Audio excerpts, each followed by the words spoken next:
Chevella parliament Congress అభ్యర్థి రంజిత్ రెడ్డి ప్రచారంలో speed పెంచారు. వికారాబాద్ జిల్లా మర్పల్లిలో స్పీకర్ ప్రసాద్ కుమార్ తో కలిసి ఎన్నికల ప్రచారంలో పాల్గొన్నారు. మళ్లీ బీజేపీ అధికారంలోకి వస్తే రిజర్వేషన్లు తొలగిస్తారని ఆందోళన వ్యక్తం చేశారు. కాంగ్రెస్ పార్టీకి కార్యకర్తలు ప్రచారం చేస్తుంటే బీజేపీ నాయకుడి కోసం కిరాయి వ్యక్తులు ప్రచారం చేస్తున్నారంటూ ఎద్దేవా చేశారు. ఈ ఎన్నికల్లో రంజిత్ రెడ్డి గెలుపు ఖాయమన్నారు స్పీకర్. అటు పేదల సంక్షేమానికి కేరఫ్ గా ఉన్న కాంగ్రెస్ కి ప్రజలు మద్దతు ఇవ్వాలని కోరారు రంజిత్ రెడ్డి. ఆగస్టు 15 కల్లా రుణమాఫీ చేసి తీరుతామన్నారు. 6 గ్యారంటీలు అమలు కావాలంటే కాంగ్రెస్ ని గెలిపించాలి అన్నారు. పేదల సంక్షేమం కోరే కాంగ్రెస్ పార్టీ తరఫున నేను వచ్చిన రేవంత్ రెడ్డి అలా పిలిచిండ్రు.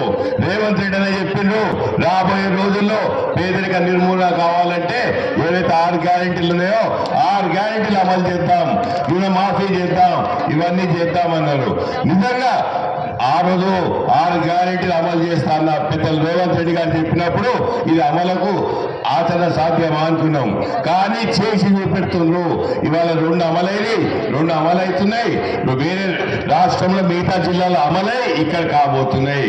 ఇక రుణమాఫీ, చాలా మందికి రుణమాఫీ కావాలని ఎప్పటికెళ్ళి కోరుకుంటున్నారు.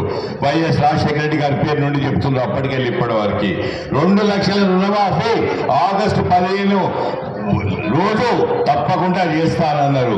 సో మీరు బేఫికర్ ఉండండి.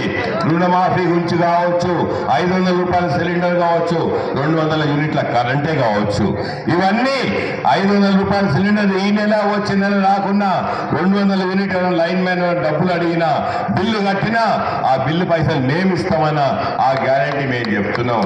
ఇంత గట్టిగా చెప్తున్నామంటే ఇది ప్రభుత్వ దిశానిర్దేశం. ఇవాళ చాలా మందికి ఇల్లు కావాలని అడుగుతుండ్రు. అన్నకి చెప్పింది సీఎం గారు, అందరి ఎమ్మెల్యేలకు చెప్పినట్టు అందరికి ఒక ఎమ్మెల్యేకి 3500 ఇండ్లు ఇస్తా అని చెప్పారు.